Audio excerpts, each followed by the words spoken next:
မင်္ဂလာပါကိုကင်ရှိ channel ရပြန်လည်ကြိုဆိုပါရစေဆမဒီနေ့ lesson မှာ comment မှာအများဆုံးတောင်းဆိုထားတဲ့ grade 11 chemistry theory ဟောင်း chapter 3က titration ပုံစံတချို့ကိုဆမပြန်တွေ့ပေးပါမယ်တကယ်တော့ chapter 3ပုံစံတော်တော်များများကိုဆမတွေ့ပေးပြီးသားပါဒီ video တိုင်းရဲ့ description အောက်မှာ chapter 3 playlist link ကိုဖွင့်ကြည့်လိုက်လို့ရှိရင်ပုံစံတွေအများကြီးတွေ့ပြထားပါတယ်ဒါပေမဲ့လည်း comment မှာထပ်ပြီးတော့တောင်းဆိုထားလို့ဆမဒီနေ့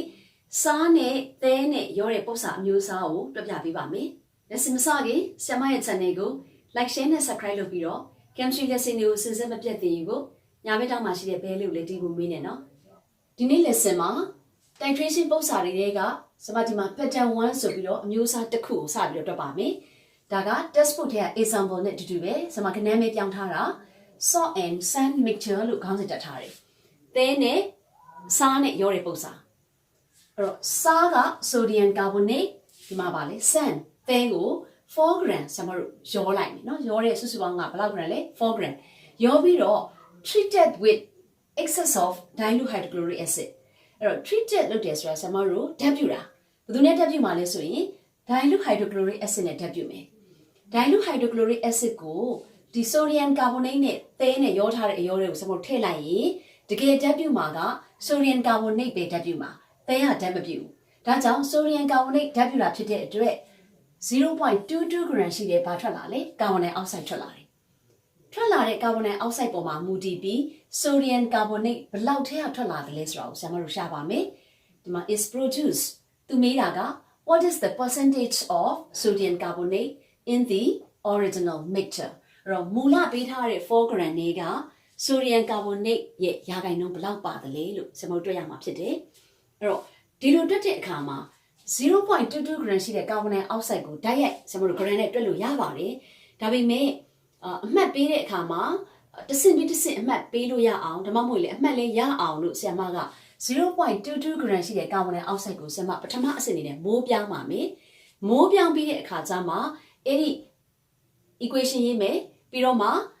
ကာဗွန်ဒိုင်အောက်ဆိုက်မိုးသည်ဆိုဒီယမ်ကာဗွန်ဒိတ်ဘယ်လောက်ထဲကနေထွက်လာတယ်လဲဆိုတာကိုဆရာမရှာမယ်ဆိုဒီယမ်ကာဗွန်ဒိတ်ရဲ့မိုးရပြီဆိုလို့ရှိရင်တော့ဆရာမတို့ gram ပြောင်းမယ် gram ရပြီးရင်တော့သူမေးတဲ့ဘာကိုရပြီလဲ percentage ကိုရပါပြီဆရာမတို့တွက်ကြည့်ရအောင်ပထမဦးဆုံး molar mass of ကာဗွန်ဒိုင်အောက်ဆိုက်ကိုတွက်ပါမယ်ကာဗွန်က12အောက်ဆီဂျင်က32 16နှစ်လီ32 44 gram per mole ဒါဆရာမကာဗွန်ဒိုင်အောက်ဆိုက်ရဲ့မိုးကိုပြောင်းဖို့အတွက် molar mass တွက်တာအဲ့တော့ molar mass ရပြီဆိုလို့ရှိရင် mole of ကာဗွန်ဒိုင်အောက်ဆိုက်သူပေးထားတဲ့ mass က 0.22 gram 44 gram per mole နဲ့ဆရာမတို့စားပါမယ်အဲ့တော့မိုးကိုလိုချင်ရင် mass ကိုဒီ molar mass နဲ့စားတာအဲ့တော့ဆရာမတို့စားလိုက်မယ်0.22 ကို44နဲ့စားလို့ရှိရင်အဖြေဘယ်လောက်ရလဲဆိုတော့ 0.005 မိုးရပြီးပြီဆိုရင်တို့က equation ရေးမယ်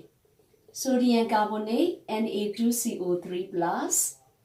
hydrochloric acid HCl NaCl plus H2O plus CO2 Na2 ဖြစ်တဲ့အတွက် NaCl ကို2နဲ့မြောက်မယ် HCl ကိုဆရာမ2နဲ့မြောက်ပါမယ်ဒီမှာ Cl 2ခုရှိလို့ဒါဆိုရင်အားလုံးညီသွားပြီမေးတဲ့အထဲမှာပါတဲ့ Na2CO3 ရဲ့အောက်မှာ1 mole ရေးမယ်ပေးတဲ့အထဲမှာပါတဲ့ CO2 ရဲ့အောက်မှာ1 mole ရေးပါမယ်အဲ့တော့1 mole ရှိတဲ့ CO2 ရဖို့1 mole ရှိတဲ့ Na2 CO3 ကနေလာတယ်။ဆမအခုပြောင်းလိုက်တဲ့ 0.005 mole ရှိတဲ့ CO2 ဆိုရင်ရော 0.005 mole of ပါလေ CO2 ဆိုရင်လည်းပဲ 1:1 တူတဲ့အတွက်ကြောင့် 0.005 mole of ပါလေ Na2CO3 အဲ့တော့ Na2CO3 ရဲ့တန်ဖိုးဘာရသွားပြီလဲမိုးရသွားပြီဒီမိုးကိုဆရာမက mass ပြောင်းမယ်။ဘာဖြစ်လို့ mass ပြောင်းလဲဆိုရင်သူမေးတာက percentage ကိုမေးတာမို့လို့တော့မိုးကို mass ပြောင်းဖို့ဆိုရင် Na2CO3 ရဲ့ဘာ mass ကိုတွက်မလဲ molar mass of ဗာလေ Na2CO3 အဲ့တော့ molar mass of Na2CO3 က Na တစ်လုံးက23 23ကို2နဲ့မြောက်လို့ရှင်ဘယ်လောက်ရမလဲ46 plus ကာဗွန်တစ်လုံးကဘယ်လောက်လဲ12တစ်လုံးက16ရှိတယ်နော် O တစ်လုံးက16ရှိတယ်3နဲ့မြောက်16 3လီ48အဲ့တော့စပါးပေါင်းလိုက်ရင်106 gram per mole ရပါမယ် molar mass ရပြီဆိုလို့ရှိရင် Na2CO3 ရဲ့ mole ကိုဆရာမဒီ mole နဲ့ molar mass နဲ့မြှောက်လိုက်ခြင်းအပြင်ဘာရလာမှာလဲ mass ရလာမယ်အဲ့တော့တွက်ပါမယ် mass of Na2CO3 ကိုလိုချင်ရင် mole အမြှောက် molar mass mole က 0.005 ဆရာမ unit အောက်မှာရေးလိုက်မယ်နော်မဆန့်လို့မြောက် molar mass က106ပါလေ gram per mole အဲ့ဆရာမ unit လေးချိန်မယ် mole နဲ့ per mole နဲ့ချိန်လိုက်ရင်သူတို့နှစ်ယောက်ဆရာမတို့ဘာလုပ်မလဲမြောက် 0.005 နဲ့106နဲ့gram per mole နဲ့မြောက်လိုက်လို့ရှိရင်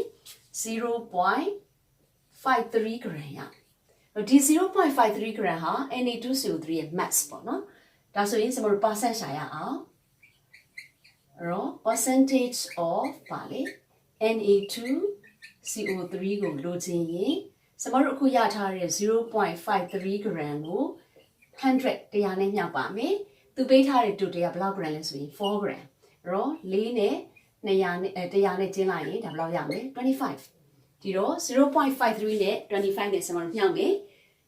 0.53 နဲ့25နဲ့မြောက်လိုက်ရင် 13.25% ရပါမယ်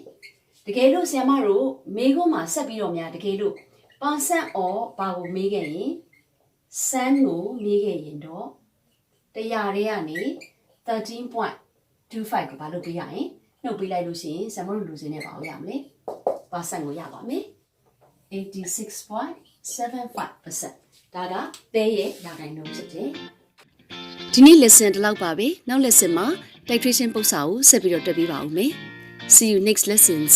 bye bye